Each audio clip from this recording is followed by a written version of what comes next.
Hi, I'm Pierce Johnson, and today we're going to be talking about driving under the influence. So, without further ado, let's get right into it. Like I said, driving under the influence by Pierce Johnson, which is me. We're going to be sharing like a little information. Try and keep it about 5 minutes, real brief, but hopefully you get the point. So, what is drunk driving or driving under the influence? Basically, it's operating a vehicle while over a certain BAC, which is blood alcohol concentration. So blood alcohol concentration basically tracks how much alcohol is in your system. And so, the US has a standard of what's considered driving under the influence. So their number is 0.08. So if you're 0.08 and over, you are considered drunk driving or driving under the influence.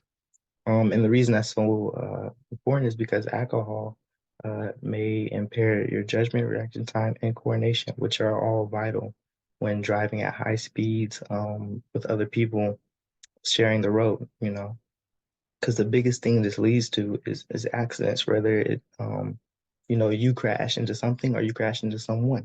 So not only are you putting yourself in danger, but you're putting other people in danger too. And that's really the important part of it. So who is affected by this? Anyone and everyone is sadly affected by this. Not only because, like I said earlier, it affects the driver, but not only the driver, but the people that share the road.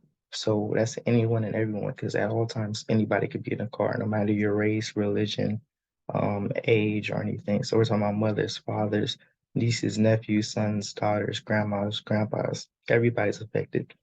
And there's really, from the research I conducted, there's really no for sure like race demographic that has the highest DUI. Like it varies by states really.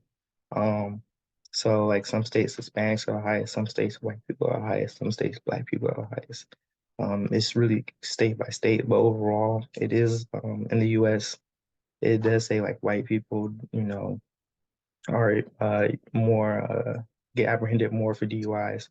But I would say that's just sheerly because they're the majority of people, not because it's a white problem, but just because the majority of people in the US are white. So you're gonna have more white DUIs. But it's state by state, so different states, different numbers, honestly.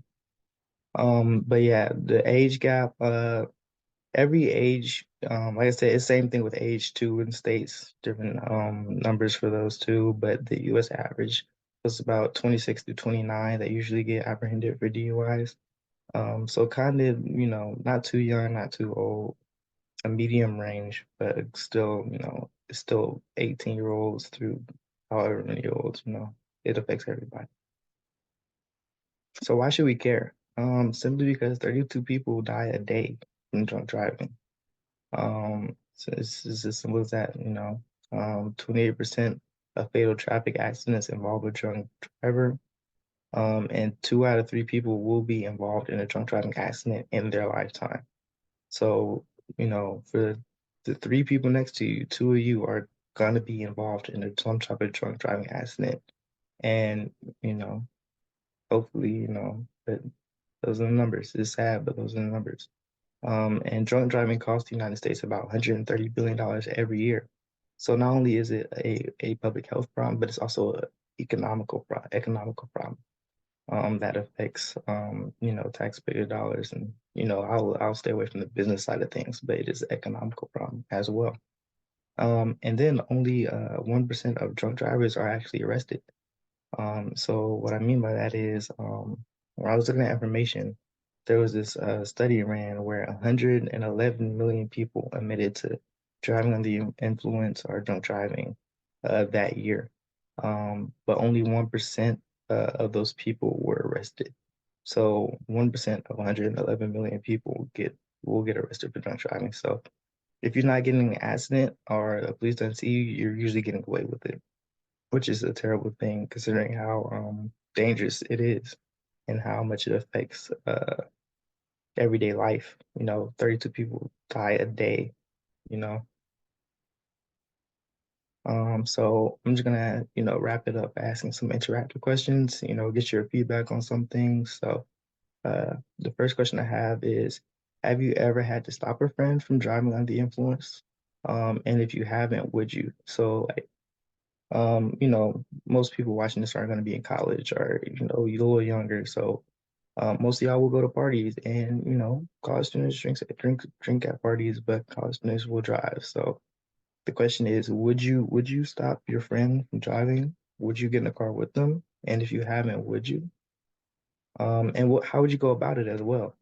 Because there are different ways you would go about it. And then my second question for you would be, what solutions do you think could help? And do you think there are any solutions that would help? But yeah, I hope you learned a little bit about drunk driving, and I hope you stay safe and choose not to do this and share what you learned with others and save a life. Thank you for your time.